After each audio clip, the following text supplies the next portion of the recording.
There we go. I mean, it looks good. Square, edge, frame, this is top, perfect. bottom. There we go. Welcome. Thank you very much. Yeah, thanks for having me. Well, I don't know how you start this. You I go ahead. usually just chit-chat at the beginning for like a few minutes, but then... Do you have an intro? What? You have an intro? I do. Like sort that of. you say? It's a card that shows up, and then I say like, hey, welcome to High Volume, and then we explain it.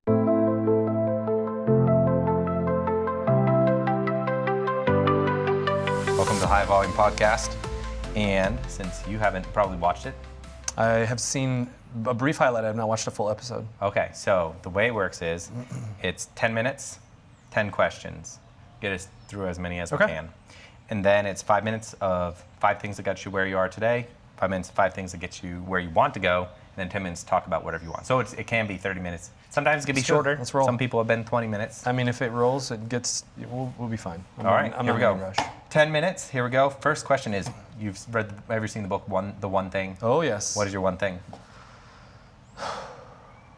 The hard part for me, I took the one thing and I broke it down to each and every day. So I did that in my W-2, and it was what was the one thing that day that was going to accomplish, your end goal. So when I'll be honest and be transparent, the last time I really applied that, and I need to get back better applying it, was at work. And my one thing was really pouring into the others around me because I was a manager, I was a leader of physical therapists. So that was the one thing that had to happen every day, and it was honestly kind of generic, but I picked at least one person every day that I really was going to pour into and reinforce, hey, you're doing a great job, or hey, we've been working on this thing, how's it going? Yeah, I love it. What is your Mount Everest? My Mount Everest, and I'll say this because I think it's still constantly evolving, but I think the root of it is still there. My Mount Everest is to own and operate 10 RV parks in the next 5 years and turn each and every one into something unique, whether it's a wedding venue, an event venue, a stay-away camp, a place for an entire family to come and do a family retreat. Something unique about each one, not just a long-term RV park. Like I love the RV parks. I want to travel, those kinds of things too, and have my own, but I want something unique at each of them. And the event space, the hospitality part of it is important to me. That's awesome. I love that. I love hospitality. So what are you most proud of? I can use the default answer and say my kids. That's a good one. But I'm gonna, I'll usually say that about others, and I don't try and be too super proud of myself, but I'd say the resiliency and the drive the last year since losing my W-2 last November. I felt this like strong drive that I haven't felt before, and I was always like, oh, I don't have the drive, I don't have the motivation to be an entrepreneur, self-starter, blah, blah, blah, whatever. I'm proud that it's been almost a year, and I've not run back to my position of comfort. I've continued to open my eyes and see what God has in store and what that next door is. So I like that. I'm That's very proud. awesome. I'm very proud of that. What is your deepest regret? Not doing this sooner. I felt for years as a PT, I was very much held there because I was in a student loan repayment program where I had to work for a non-for-profit for 10 years to help repay all my student debt, which I'm currently, I applied back in April for forgiveness for those loans because I've met those 10 years. So for me, that was like the chains kind of dropping, but honestly, I wish that I had stepped out of that sooner and found a way to do it sooner, but I'm a firm believer everything happens in time, and I am who I am today from all of those past experiences, all of that management experience, the hospitality, everything. So I try and say I don't have any regrets, but yeah, that would probably be the one, just not doing this sooner. I think a lot of people say something like that. Of course. I wish I was here sooner. So what would you tell your middle school self? What would I tell my middle school self would probably be, not drop the dreams of I wanted to go be a professional soccer player. I wanted to keep doing that. I was in a competitive team that was very, very good, but soccer allowed me to meet my wife. Well, soccer allowed me to connect with my wife on a deeper level. We had met before, we worked together, but until we played soccer together, I was like, figure out what you're doing. Like, look at what's right in front of you. Yep. But I would probably say, even though what you've been told about risk your whole life, it's not all there is. You don't know the whole picture. Don't be afraid. Correct. It was, and in a different aspect, I was always told, don't be afraid, step outside your comfort zone, do these. But specifically with money type things, be safe, be secure, don't take too many risks. Be afraid. Yeah. So, and I would say that don't be afraid to take some chances, take some calculated risks. Because I'm very calculated, I'm cautious, but I feel like I do my due diligence before taking that risk, and I'm learning to be a little less risk averse and more risky, but it's still, it's not risky when you calculate what your possibilities are with it. So, according to everyone else, it is. yeah, exactly. Yeah. Don't listen. Everybody has opinions, right? Would we hear that today? Opinions are like assholes. Everybody has one. I've heard it. Opinions are like armpits. Everybody has two, and they both stink. Yeah, it's a good one. So, what mindset have you changed in recent years?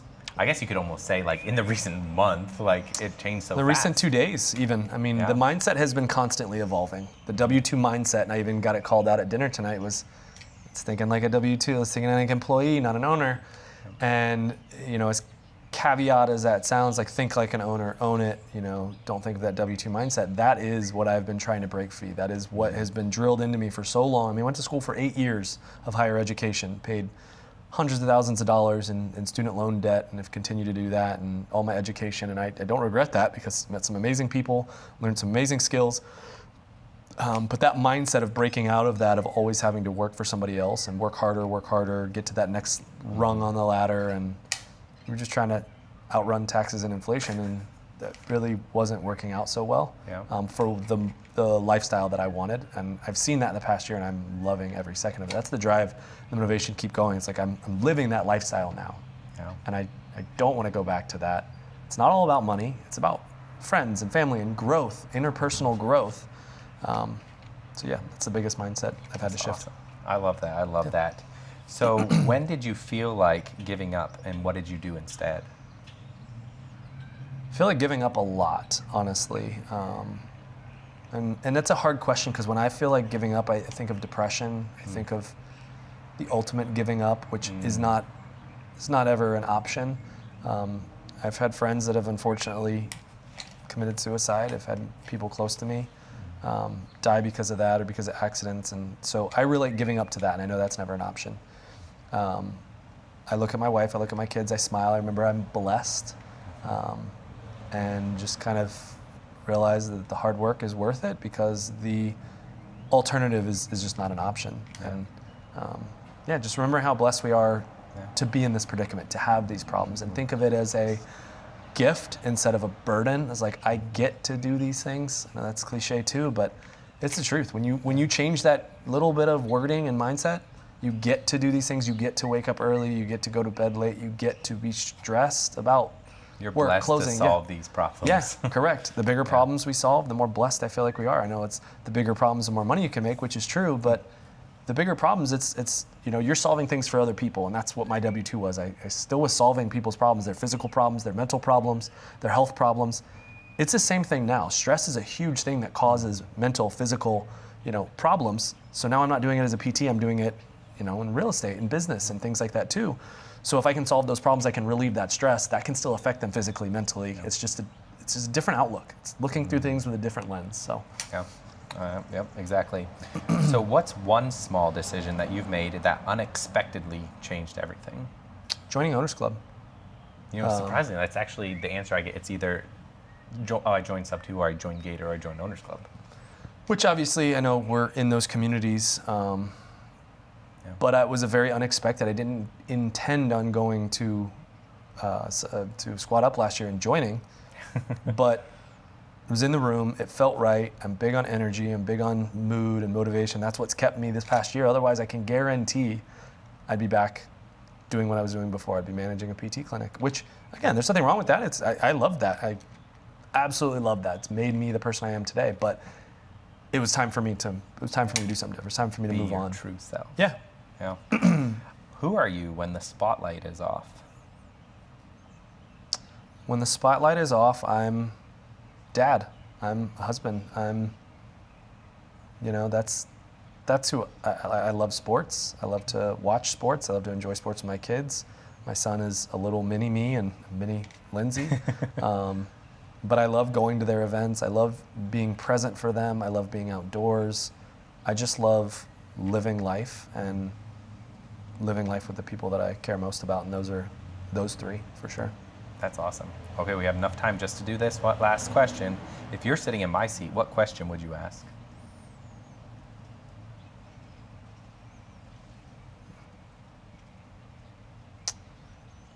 I think this one has been weighing on my mind, and I heard Kevin Cho ask Pace this in an interview. You and I became friends a little over a year ago, and I would ask, what do you see in me that draws, my energy, the will and the want to work with someone like me who still is clearly struggling with things? But yeah, I think that would be the question I would ask if I was in your seat asking me this. So do you want to answer it? Wait, no, I thought I was supposed to be asking you. Yeah, I can answer. That's good. Actually, I didn't expect that. Yeah. I thought I was asking you a question, which is kind of cool. But I'll answer after. yeah, I would say somebody who's very similar to you, has very similar values, similar walks of life. Families get along. We have kids that are similar age. But all of those things aside, I think neither of us is afraid to dream big. But I think the biggest thing I think I would say was just the way that I feel like complement each other too. Yeah. Lift each other up. That's the same thing I'd say to my other partner, Robert. Like, we're very complementary. So, It's a but good yeah. counterpart. Yeah, I see that. If I was going to answer your question, Yeah. it's just like that. I see my role as getting the right people in the right seats of a vehicle that you're moving, you're making something. Yeah.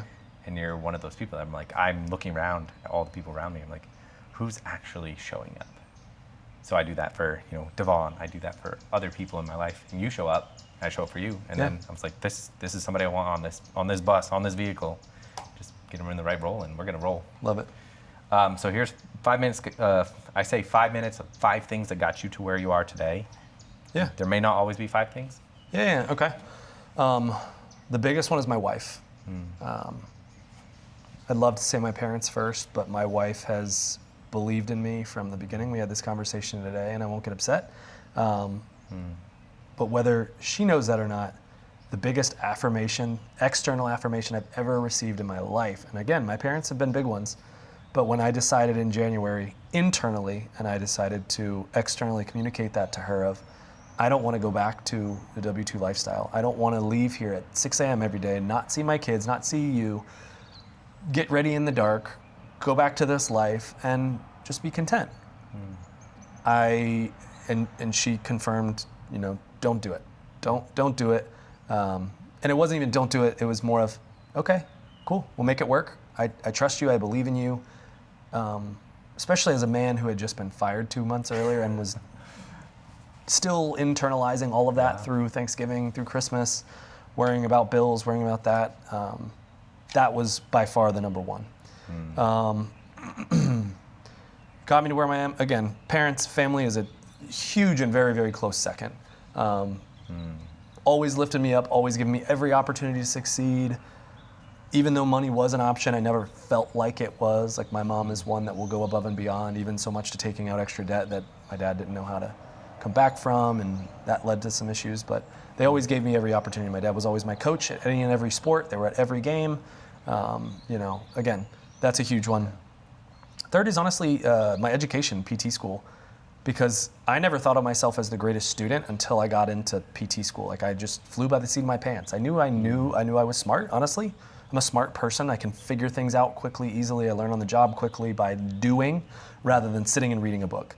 And PT school finally was done reading that book and like putting hands on a patient, learning with the human body, doing cadavers. Everything was hands-on, and I got awards in that because it was like, most likely to succeed or whatever the reward was. I honestly can't remember, but I was like, wow, I'm so humbled by that. But I had finally come into my own by doing the thing versus just reading a book and reiterating on a piece of paper. Other thing I think would be sports, for sure. Learning how to be a team member, learning how to be a leader. I was a captain from a young age on soccer teams, competitive soccer teams that were nationally ranked, that I again, learned communication skills there. I learned what teamwork was. I learned what competition and being aggressive when you had to be aggressive, and learning to play defense when you had to play defense. So yeah, I think that would be my top 5. That's awesome. Yeah. What do you think are the next 5 things that will get you to where you want to go? Mentors. Honestly, I was always very skeptical of like investing money into paying for things and paying people for knowledge to cut the line and things like that. It's like, could I figure some of this stuff out? Sure. Would I on my own? I don't know, because again, like I just mentioned, that team member, I learned how to be a teammate. I'm still very much dependent on others. If you had to tell me I'm gonna go sit in a room and go figure this out all by yourself, that was an instance I probably would quit. I would look for a solution by bringing other people that had either come before me, had already done the thing, and want to learn from them. Not ask them for a free handout. I want to participate. I want to learn and grow. I don't want to just be like, hey, can I steal your knowledge so I can go make this quick buck? No. Can I learn alongside you? Can I provide what I can as far as value, like we talk about so much, and learn as we go? And I will teach you something as we go. Maybe it's not directly what we're talking about, but so that investing in yourself is a big one. And I used to think investing in myself was just like exercising and eating right. But no, like the mental part of it too. I mean, I paid for higher education for years. Yeah. What's any different? Yeah. So that would be by far, I think, the biggest thing. And finding like-minded people like yourself, like Robert, that are wanting more and are willing to show up, willing to do the extra thing, willing to go the extra mile for others, and truly, finding this community was, yeah. It's been amazing, isn't it? Truly, yeah. So now we can delve into whatever you feel like is the most important thing that you want to talk about. What do you like to talk about? What drives you? What's a passion? It doesn't even matter what it is. Anything.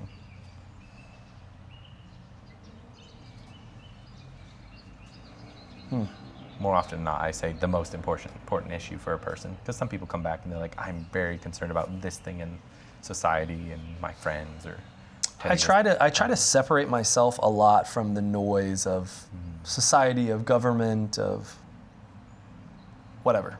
And honestly, kind of lately, it's been put my head down, because you could get overwhelmed with social media and what's happening in the government and the government shutdown and who said this and what politician did that. And I get it. I'm not minimizing any of that, but you could literally get lost in just a rabbit hole of conspiracy, of maybe some truth. But yeah, I like to, again, just worry about the lifestyle that I really want to live and provide for my family, and that's that of like decrease stress and anxiety. We'll get there when we get there. Like everything's fine, everything's taken care of, and I think that's my biggest role, right? We talked about a little bit today, is your role as the head of the household, your role as the male, whether that's typical, atypical, whatever, stereotypical, not atypical. But yeah, that's how I've always looked at it. That's, I think, what's probably most important to me is at this phase in my life, providing stability, not safety and stability. Not chaos. Yeah, not chaos, because, young family, and I want my kids to grow up in a faith-filled household that knows the Lord, knows that they are loved, know that they are cared for, that they are never alone, that mom and dad will always be there, that God will always be there, and that if nothing else, that's more than enough. Yeah. So that's important to me. That's at the number one, probably most important thing in my life. But also, again, putting my head down and doing the work. This is one of those times where I'm accepting, okay, it's not just easy. I'm not just sitting back and it's work time. Like it's the productivity years. Like the next 5-10 years will produce all of that for the future. And forget that noise. Don't need that stuff. Yeah, block out the other noise and don't chase the shiny objects. The world is always crumbling. You look at the news and it's always falling apart. There's always bad. And it's like, it's how they're profitable. And it's like, did it matter that you were watching it 10 years ago versus today? It's like, except barring some really crazy event, like COVID or something like that, it's like almost irrelevant to a great degree to us. Like you said, put your head down, focus. Yep. Get done what you need to get done. I agree.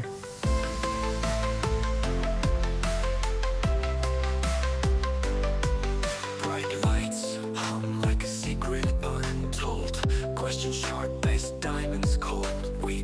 dive into the gold, the grit, the grind, the grind. 7 figures, 7 tales. We explore behind the doors, behind the roar. What makes them tick, what keeps them sore. Welcome to the climb, we're here for more.